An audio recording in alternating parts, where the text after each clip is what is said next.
On that point that Dennis ended with on a skinny NAFTA, one that doesn't require congressional approval, it could also mean a skinnier package. In other words, not as much in it that the president would want to see.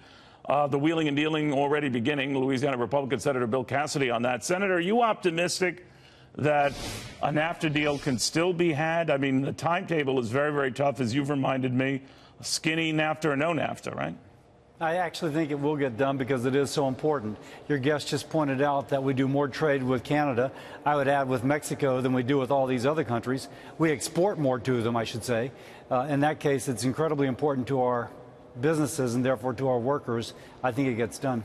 On the China thing, were you surprised that it might not be a full-fledged deal yet, but there is a commitment on the part of the Chinese to buy more goods from us? I guess the details would have to satisfy the president and you that it's going to be substantial in number of goods and services, right? It doesn't surprise me at all. They export in excess of $500 billion more than we today. They need our market to keep their folks moving out of poverty to a higher income level. If they don't have our market, they're going to have civil unrest. On the other hand, they may decide just to purchase commodities.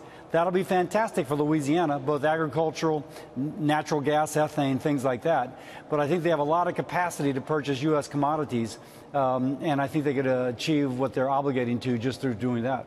You know what I always wonder about, too, Senator? Be careful what you wish for. If they're the Chinese buying more stuff from us, ignites economic activity for those who work at the places from which they're buying, they're more inclined to buy a lot of stuff, undoubtedly from China, which stands the prospect of increasing the deficit. It would be weird, but it wouldn't be unfathomable.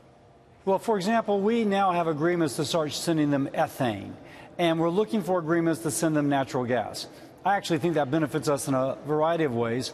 We've pointed out that since manufacturing has moved to China, global greenhouse gas emissions have increased because they use coal as a feedstock, not natural gas. If you're concerned about the environment, you want them to use natural gas. If they purchase more of ours, now, you're right, maybe our consumers make more money. They have more variety, more things to buy, but that's kind of a good problem to have.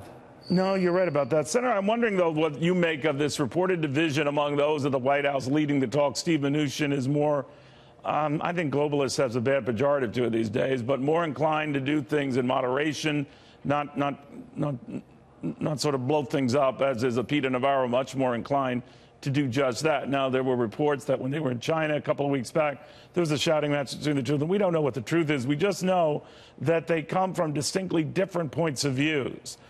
Does that worry you? No, it's going to be a tension that is there. I think I would say Mnuchin is of the camp that trade is not zero-sum.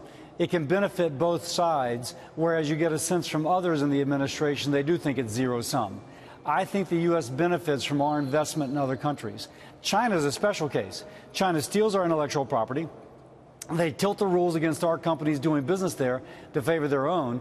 If you wall off China, in general, I am for free trade because I think that brings more benefits to Americans than otherwise.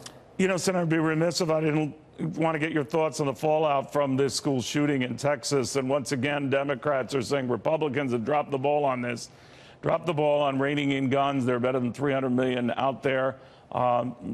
They're big fans of what happened in Florida, where they attacked it on a variety of levels, including putting more officers in schools, raising the age you could buy certain weaponry. What do you think of all that? I think that you posed the problem correctly. There are 300 million weapons in our society. This young man stole his father's weapons. Now, if you want to repeal the Second Amendment and tell the father that he does not have the right to have these weapons so that his son cannot steal them, that is an issue. And I think if you bear it, Democrats actually believe that. They would repeal the Second Amendment. At least there's an intellectual honesty there. Most times they kind of dance around the issue.